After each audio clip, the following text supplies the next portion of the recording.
All right, we back. I know y'all just on some unexpected shit because nobody know what's going on if you're not really following. So that's right. That's right. Say, wait a minute. Wait a minute. Say it, yeah. Say it again, Prince. We here to work. We here in the building with Izzy Miyagi. Yes, sir. Yes, sir. What's going Yo, down, Mo. brother? BX in the building. Big BX. Big BX. Now, I got one question off the rip. I seen Yeti side all over. I'm from the Bronx. I know what that is. For everyone outside of BX, that's like, what are y'all talking about? What is that? Where is Yeti side? What is Yeti side and why? Yeti side is it's basically the neighborhood. You know what I'm saying? I'm from Lafayette. So, that's kind of where it originated from. But we also fuck with the Yeti. You know what I'm saying? Everything about Yeti is big shit. So, you know what I'm saying? Beast shit. Yeah. Respect. Yes, sir. Respect. So first question out the gate. I found a video as I was looking into your music. That was 7 years old. That make me think you probably got something a little bit older than that. When did your music journey start? How? My music journey started around 12 years old. I used to watch my cousin and them rap in the crib. You know what I'm saying? So it really just started with us following after them, you know what I'm saying, in the crib, freestyling over beats, me and my cousin, and yeah, it basically started from there. At that time, I wasn't really taking it too much serious, but, that's basically when it started, around 12, 13 years old. Who was your influences? Was it mainly your family? I know all of us will always say like the generic, yo, Biggie, Pac, but I know for me, it really was more seeing my cousins. That's right, little mama. It's your show. Tell them it's your show. I know for me, it really was me seeing my cousins doing the talent shows and the people closest to me. That's what made me say I could rap. Right. What made you on a personal level in your life say I could do that too?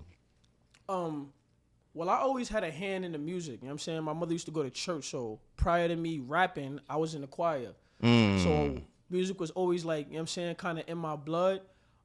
Seeing my cousins and them rap, I just naturally took a liking to it. And when I got into it, I got deep into it. Yeah. You asked me what was my influences, right? Yeah. My cousins, they influenced me to push the pen. But as far as when I got into music, people I kind of liked at that time or that I gravitated to was like Pac. Pac was definitely one of my influences. Fab, Yeah. 50. Because that's kind of like my era. So, I was into those kind of people. Stack Bundles, RP. Yeah, R.I.P. He's my favorite rapper of all time. Stack, the gorgeous gangster. Yeah, that guy. That guy. But yeah, those. That's really what was the influence. Yeah. Yeah. Respect. So, you started at 12, 13. How old are you now? I'll be 35 in December. 35, copy. God bless that we made it into our 30s. I'm 37, about to be 38. Count these right. blessings. So, I know there's ups and downs for all of us as artists, and realistically, we all, no matter what age or stage you at in your career, everybody's chasing it. Right. That's just from me being around bigger celebrities, quote unquote, people that are already in the game, me doing security for celebrities. I noticed that it's the same exact grind for them as it is for us on the bottom. We just think it's different because they got the luxuries that come with it. So for somebody that hasn't reached the pinnacle yet, we all still trying to get to our top of the mountain. What keeps you motivated and what has been your purpose to actually keep going in this rap shit? Well, off the rip, my kids. You know what I'm saying? It's like, with me, it's about, with music, it's like, I feel like, number one, I can't give up yet. Because every time I think like that, I got to ask myself, like, well, did you give it your all yet? So you could be like, damn, I did everything I could do. I can't do this no more. Bless you. Bless you, baby. And I haven't done that. You know what I'm saying? So that's kind of like what keeps me driving at it. You know what I'm saying? My kids, like, it's things that have to be accomplished. You know what I'm saying? It's like, I'm not at the point where I feel like, yeah, I gave it all I have. I can't, you know what I'm saying? I need to think about something else. Yeah. You know what I'm saying? So that's what it is. And mostly my kids, like, I want to show them, like, I have to show them, like, yo, if it's something that you want to do, it can be accomplished. And who better to be the example of that than me? You know what I'm saying? For them. That's a fact. Shout out to the fathers doing the work and actually leading their children by example. So I seen you got a Oompi feature. Congratulations on that. Anybody from the BX know Oompi done earned his stripes, been putting in that pain when it comes to the music for years now here. How did that connection come about? What's that relationship like? Do y'all got anything else coming up? Shout out to that's my man. You know what I'm saying? Cortland Ave. How that came about was one day he was just posting like he was doing deals on the features, and I just reached out. You know what I'm saying? Hit him, sent him a record. He really fucked with it. My man Hitmaker Dot produced it, and we did the song, we did the video, and after that, that kind of like built the relationship and all that. Yeah. On it, we do have something else we're gonna cook up. We ain't put it together yet, but he definitely reached out to me like I want to do a part 2. So Copy. maybe on my next album that'll be something. Copy. Yeah. So I know sacrifice is a word a lot of us we use in our music a lot. We all sacrifice in life, period. That's kind of a part of life in general. When it comes to the career, the conscious sacrifices I personally have noticed, some artists realize early on they got to make. Some artists realize later. Some artists never seem to recognize. Have you got to that point in your career where you've become aware that you could see all the sacrifices you may have to make later and the sacrifices you have to make now? Can you see them? Have you seen them? And if so, have you already made them? And are you willing to make the ones that might be coming if you see them? Yeah, it's all about sacrifices. At some point, you gotta like give in somewhere. So right now, I'm sacrificing time. You know what I'm saying? Being at work, doing all this, but in the same token, you still gotta make it shake. The biggest sacrifice I feel like I'm making right now is my time. You know what I'm saying? Because I gotta work at the end of the day. You know what I'm saying? I got people to feed. I gotta work. So, I'm willing to make the sacrifices because if you don't, what's gonna really shake for you? Yeah. You gotta be in the mode to and be okay with that too. Knowing that something better is gonna come. So that's my standpoint with that. Respect. Now you just referenced working. So you have a 9 to 5. Yeah. Respect to that, because I talk to a lot of artists, even my producer and I talk all the time about what it takes to actually get to the point of being able to self-sustain as an artist. I know a lot of artists seem to believe that a 9 to 5 is the last thing they should do. But the fastest way I've noticed, and maybe if I'm wrong, correct me, or if you found another route that made more sense, please let me know, because I'll follow it if it worked. But every time I buckle down and work these odd jobs I don't like, and I got an extra 2, 3, 4,000, I could put it towards music. I could put it into outfits. I could put it into features. I could do this and that. Have you found that you've been more successful maintaining like a part-time job or a 9 to 5 job and then still pursuing your career? Or have you found it more rewarding to just look at nothing but your career and do that? I never had the opportunity to do that. I've been a father since I was 18 years old. God bless. My oldest daughter is 16. I never had the luxury of not having to work. God bless. You know what I'm saying? Would I rather chill and just chase it? Yeah. Yeah. Because I feel like I would have been on already. Yeah. I would have been able to be in all the spots I need to be. Yeah. I got to work at the end of the day. I've been a father since 17 years old. So it's like I never had the luxury of just chilling. That's real. You know what I'm saying? So, yeah, that's what it is. That's real. That's what it is. That's the truth. Hey, yo, it's every single one of y'all artists, please take note. For y'all that's just, it's my first mixtape, it's my first summer doing it, and everybody living life, please remember, everybody going through the same thing at the end of the day. So you got to either take note from someone that's doing exactly what you say you want to do and see where they done caught a win, maybe where they might not have, and get better, or you going to keep ignoring it and lying to yourself like you the genie in the bottle. You the first one to ever decide you gonna rap. You the first one to ever decide you gonna make it. Everybody and their mama gonna make it. What's gonna set you apart is the work you willing to do, and then the work that you just willing to talk about with your friends. Because everybody let us sell dreams to each other. Because who the fuck gonna call us out? Right. We all bullshitting each other. Who gonna call me a liar? Right. But once you got one person in the circle that's doing it, if Izzy the only one in my circle doing it, how am I ever pop up on Izzy be like, yo, damn, bro, I couldn't shoot this video. You're gonna be like, damn, you got a job yet? I'm like, nah, cuz see what had happened was. Yeah. So this one is a question that is a little bit of a throw off. I just want to mix it up a little bit. You're a BX native. Mm-hmm. If the BX could speak about how it's represented in hip hop right now, what will the BX say? I would hope they say something positive. You know what I'm saying? We definitely got a hand in the game. I mean, it originated here. And the few people that we do have that's in the industry right now, I feel like they hold it down for the most part. You know what I'm saying? We got A Boogie, Cardi B, Lil TJ, Capella. We got a good lineup of young artists that's, they solidified and they holding it down for the Bronx. So I would say that, we being represented well. Copy. And you think at this point, it's a follow-up to that question, that the BX artists are. That's a good question too, Lil Mama. Do you think the BX artists right now are carrying the torch of what Bronx rap was, or do you feel like they have lit their own torch and are just leading a new way? I feel like they've lit their own torch. What I feel like the Bronx is missing is a real artist. You know, we don't really have any rappers from the Bronx that's really, you know what I'm saying? Yeah. Like mainstream, somebody that's really on it for the Bronx. Like a lot of the artists I named, they like singers. Correct. We don't really have a spitter from the Bronx that's really that guy that's like, yo, nah, that's him. Correct. You know what I'm saying? So I feel like that's what's missing. That's what's missing. If you really think about it, who could you really name? Like a artist from the Bronx that's mainstream, that's a spitter. None. Like from a punk thing. Yeah, That's right. none. Yeah. None. So that's what's missing, if you ask me. I like that. What's one of the biggest lies you heard about how to make it in rap, and how did reality check you? That's a good question. What's one of the biggest lies I heard about how to get into rap? I don't know. That's a hard one. Because we all hear everything on the way up when we young, the stories, if you outside, what some people is doing. The biggest lie I heard?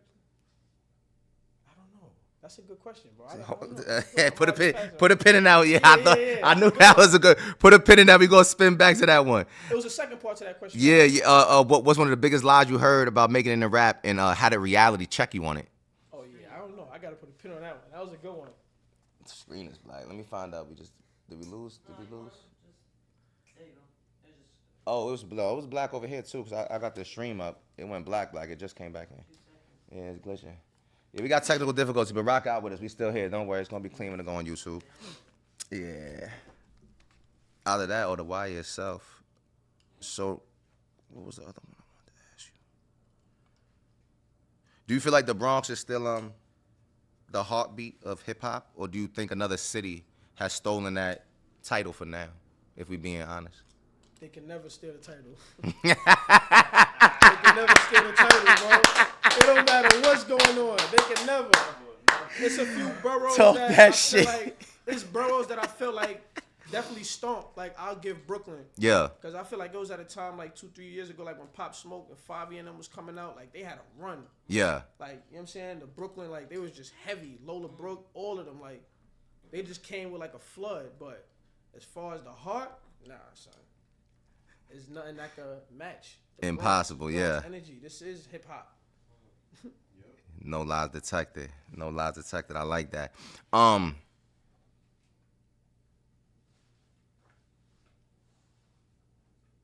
Who in the Bronx right now to you is overrated, and why? It's overrated. Who's? Shit. Damn, son. Oh no, listen, you. Damn, You don't gotta listen. You're not under fire. I told you I had some toss-up questions that was gonna get mixy. You don't gotta answer that one. Maybe you don't feel nobody overrated. Let me think. But take your time with that. Who overrated? Who you feel like when they name come, it's like, damn, you know they only hot because ... They ain't really. What I'll say is this. I won't say nobody specifically. I feel like there are a lot of artists that are overrated. Just in my opinion. Yeah. I won't say for no specific reason. But you know, music is not about feel like it's not about the art no more. It's more about the dollar. So a lot of like me personally, I don't like artists that just started rapping. You know what I'm saying? Like I said, me, I've been in the choir. Music been in my blood. I don't like people that just wake up and be like, you know what? I'm gonna try this. I'm sorry, and anybody's free to do anything. But then people like this be getting on. Respect. So yeah, to me, artists like that is overrated. People that just woke up one day and like, I'm gonna do this sound. Hey, and they blow. Yeah. No hate, no No shade hate, to them. yeah, But that ain't yeah. my thing. This is really in me. Yeah. You know what I'm saying? So it's like those kind of artists I see as overrated. They Pop-Tart artists. Yeah. Yeah. Microwave raps. I ain't mad. Now this one, this question come up a lot just because, you know, the music scene done grown. Bronx Drill. Mm-hmm. Do you feel like Bronx Drill has helped, two-part question, has helped the overall hip-hop scene? Yes or no? And do you feel like, or why? And do you feel like Bronx Drill has helped the Bronx rap scene specifically? Yes or no, and why? Um, I don't think it helped. I'm gonna be real, and I listen to it, but I listen to it for the sound. Same. Like for instance, like that dum dum dum dum dum. That heavy bass. I go to the gym. Yeah. I like to listen to that shit when I'm in the gym. Turn the fuck up. The sound get me hyped, but Yeah. I don't necessarily like the message of it. You know, it's a lot of negative. I got a 16-year-old daughter, so they be talking about smoking deads and all that. They talking about kids that's my daughter's age. 100. So I can't put into that too much. Like me, I don't think it helped really. I think it was a sound. Music is always going to evolve, so and always going to have a different sound. So that's what that was, but I don't think it had a positive effect. A lot of kids got killed behind that music. Yeah. You understand what I'm saying? So, but it's cool. God rest. Yeah. Nah, that's valid. That's valid as you even put that thought into it, because a lot of people just either be on some, I hate it, no real reason why, or I love it just cause, and it's like there's no real thought behind it. But you as a parent, you have to put more. Not that you have to. You chose to put more thought into it because you know how powerful your music is. So that means you recognize how powerful the next person's music. I respect that. I can appreciate that. What's one thing you think a lot of people that haven't been to the Bronx romanticize about the Bronx but get wrong? People that is peachy. People think it's peachy. Like, we one step away from Brooklyn, bro. Yeah. Sometimes people come here and they see places like Dykeman and all that, and they think it's sweet. Nah, it's dark over here too. You know what I'm saying? So if you, depending on where you at, you know what I'm saying? Yeah, it's sweet too, but it's dark. So that's right. That's right, little mama. But that's right. That's one thing, for sure. Yeah, the Bronx definitely still is exactly what it was in certain areas since the 80s. It ain't changed in certain areas at all. Oh, yeah. What's the most Bronx thing you've ever done in your career and the industry didn't understand it? The most Bronx thing I ever did? I don't know. I don't think I did anything that nobody understood. Everything I do is like with a purpose and a meaning behind it, so... All right. So good. I'm gonna pause right there. Mm-hmm. Do you think people outside of the Bronx understood the Yo Mo video? Yes. Tell me why. Because I mean, from the reaction, everybody fuck with that shit. With the Yo Mo shit. Yeah, I ain't gonna lie. That Mo shit is, people know. They think it's a Bronx thing, but it's not really a Bronx thing. Nah, it's a New York thing. Yeah. It's really a Soundview section. It's Soundview, yeah. You know what I'm saying? Like, it's not even a whole Bronx thing. You ain't gonna catch everybody saying Yo Mo. You come to where I'm from, it's Yo Mo.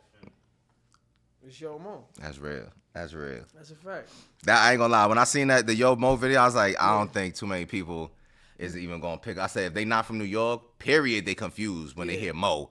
They're like, what is that? But people from DC. Nah, for real. Like, people from DC, they say Mo too. They do. DC and Baltimore. Yeah, but this all we talk about East Coast. You gotta remember, every time we do something, we on the internet now. So now the whole world see it. So every time I notice people hear Bronx slang or lingo, they don't. It be like jokes going on because people don't understand online. They don't. The world don't understand it. If you outside of the East Coast, it gets less and less. The same way if you talk to somebody that's from like the deep South, we don't understand half their lingo. Because the deeper you get into their section, they lingo's really just for their side of town. Over here, bro, like I knew of rip. I seen that. I said, I don't think people gonna know what that is, bro. Nah, people knew because when I dropped the song, it used to be times my friends used to come to me like, yo, I heard them playing your shit over here. Yeah. I'm thinking they lying. He like, no, bro. I was in Queens and I heard your song, bro. I'm like, yo, for real? He like, yeah, bro, they playing that shit. Like, that's love. A few times I heard that. That's love. I ain't even gonna lie. So I think people did kind of pick up on it. Hey, yo, if you could delete one trend right now, just delete it, push a button in hip hop, what would it be? Drill. Not even gonna lie. Drill. There's no space for that shit. Right, baby? There's no space for that. Nah, I respect it. You said you pushing the button. Don't get twisted. Shout out. You know what I'm saying? Yeah. I listen to the sound because it get me excited to work out. But for sure. Aside from that, nah. Like that's the place. If drill music has a place, it has a place in the gym. It's gym music. Yeah. Respect. Yeah. I respect that. I agree. for me. I agree. Yeah, nah, for me too. I agree. Because I ain't riding around listening to that. For the Yeah. wrong person to start looking at the car thinking I'm not. And that shit fuck with your energy. That shit is What real, you bro. listen to is how you feel. I don't care what nobody say. Nah, that shit is you listen real. to too much of that shit, somebody say the wrong thing to you, ready to run his mouth. Right. That's right. That's right. Oh, man. What's one story that you heard or witnessed or just know of from the Bronx growing up that shaped your journey as an artist? Mm, If any. Some people don't have no like one event. Sometimes just everything shaped it. Wait, ask me that again. I'm sorry. Yeah, that one's one of my favorite That was questions. cool. So, what's one story from the Bronx that shaped your music? That shaped my music. Either you was a part of it, like this crazy story, or did you hear a story? You know how some be growing up, an uncle will tell you a story and it mess with you for the rest of your life because of some crazy shit. You ain't got none of that? No stories? Nah, not that I could think of. It's just your life in general shaped it. Just my life in general. Yeah. No specific event. Yeah. I ain't gonna lie.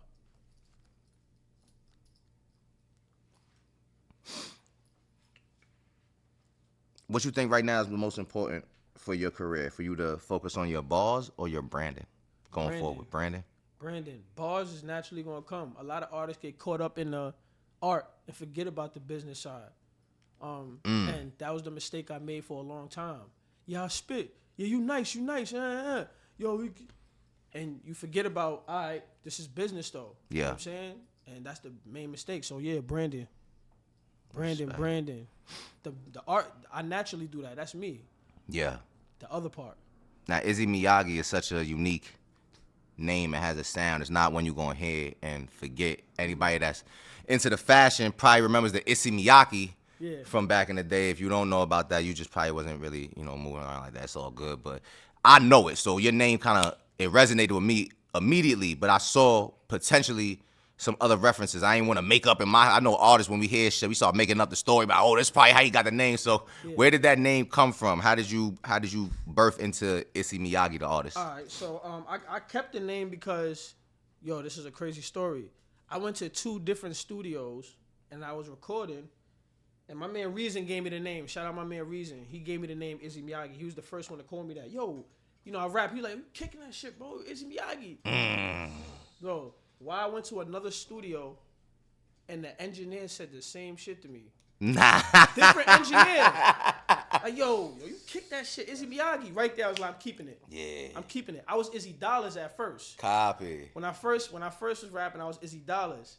But then I'm like, nah, that Izzy Miyagi shit got a kick to it. Yeah. And my mother liked the shit too. She was like, I like that. Yeah. I got a little twist to it. Yeah, So I yeah, just yeah. kept it after that. I love it. I kept that. I love it. That's a fact. What's a message if you're when your brand and the awareness that you pushing towards gets to that point that the people's really in tune, what's your underlying message? Through my music or Yeah. just in general? Both. It might be the same, might be different. You tell me. I want to be a motivation. Like, honestly, I want people to know that overall with the music, just if it's something in your heart, if it's something you passionate about, finish it. You know what I'm saying? That's what keeps me in the music. Like, I'm not a quitter, bro, in anything.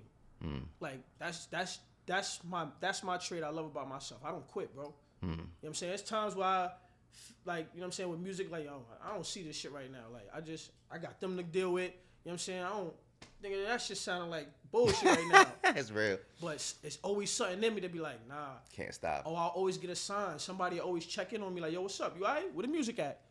And and I feel like that'd be God, son. Hell yeah. People would not let me leave this shit alone. I couldn't leave yeah. it alone if I wanted to. Because there's always going to be somebody hitting me like, yo, bro. You know what I'm saying? Like, yo, what's up? You ain't dropping none? I'm like, damn, I got to get on it. Get on a good foot. But overall, that's the message I want to push. Like, if whatever dream you, and I know that sounds kind of cheesy, but if you got a dream, if you got something you're passionate about, finish it. Finish what you started.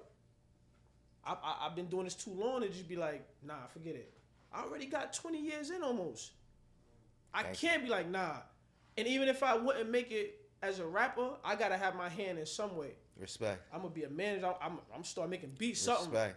When it get to the point where I feel like, all right, I don't want to write no more. I'm gonna do something else pertaining to music still. So that's just how I feel about it. That's love. Yeah. That's love. Let that be a true gem that I hope a lot of y'all take, cause I talk about that a lot with other artists and Nick, who produced some of the best music I done heard in the past 30 years. I just keep honest with you. But the reality is a lot of us don't want to accept that we might have the ability to get to the top of the mountain right now today, literally. But we might have to take the route that we fight to ignore. The route always there. We always see it. Every single one of us. It could be working a 9 to 5 that you truly don't want to work, but if and when I work it, I can do A, B, C, D, E, F, and G. Right. Versus the nigga that's like, oh damn, let me see if I can get this zip to flip this. This got fucked up. I would have had 200 for the video, but now I only got 50, so give me another week. Versus, oh no, I know my budget. That's right. Lil' mama, tell him again. Lil' mama, tell him again. Lil' mama, know your budget. Know your budget. Because that's something that, you know, again, there's been a conversation that's come up a lot lately. Counting, being able to count. These are things that have been, it's like the universe is showing us, me, us, all of us, these little messages and reflections in and of each other. And it's really simple math, but we complicate it because we got all these feelings involved with this shit. Right. That's the problem in the saving grace.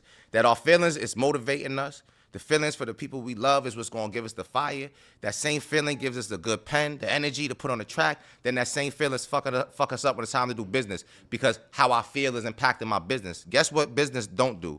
Give a fuck how you feel. Part of my language, little mama. It really don't. Like, it don't. I learned that the hard way. And I think the sooner we as a collective start to learn and accept these lessons, the faster we can get to the point of getting our coin as independent artists, as independent business operators. Because Izzy's a brand, but more than that, he is a business. He is a growing business. And the game becomes, wherever I'm at, how do I scale up this business? Because at some point, I might be in a room with somebody that say, oh, your business is doing great. You don't need me? Hey, what if I put 150,000 into you? What will that do? Why are they having that conversation? Like my partner said to me, because you don't need them, but they see the win. Mm-hmm. Crazy.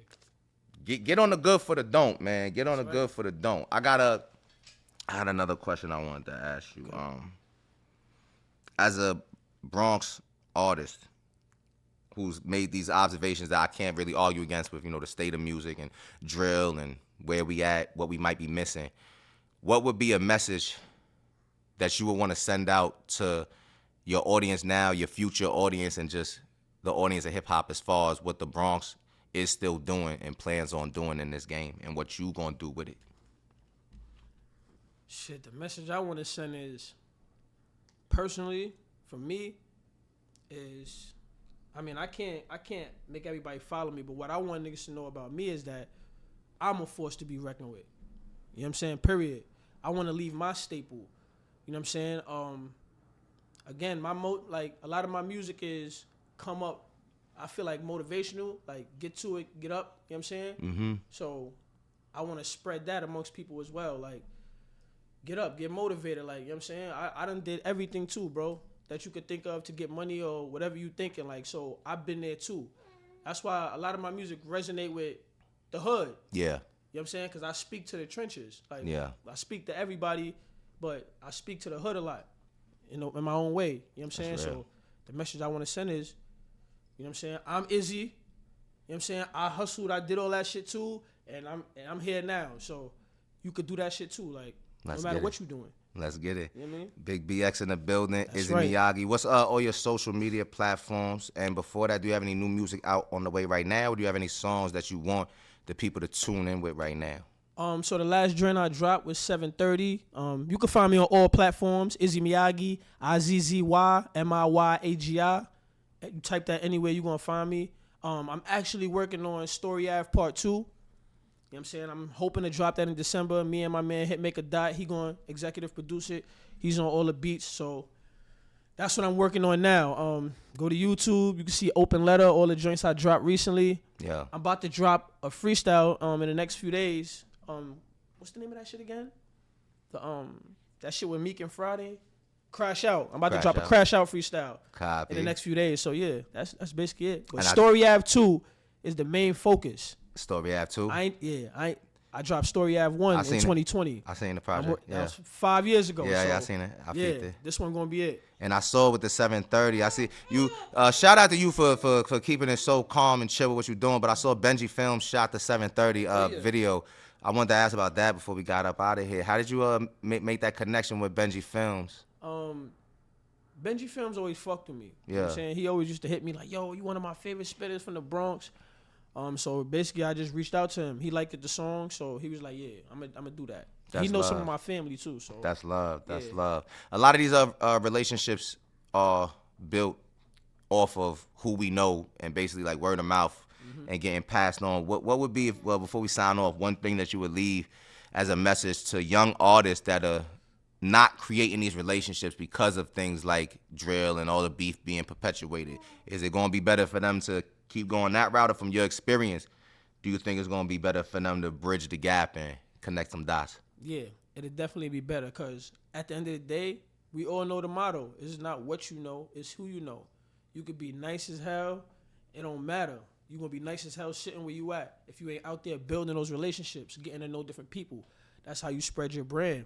Yeah. As far as all that drill shit, like it's bad business, right? Because you putting out music and you really got beef in the street and shit like that. Nobody gonna want to book you. I'm sorry, shorty. Nobody gonna want to book you. Then you got to worry about if ops is coming to your show and all that. So I would say it's important to get away from that and get into building positive relationships with people that's doing the same thing as you. Get to the bag. Get to the bag, bro. Get to the bag.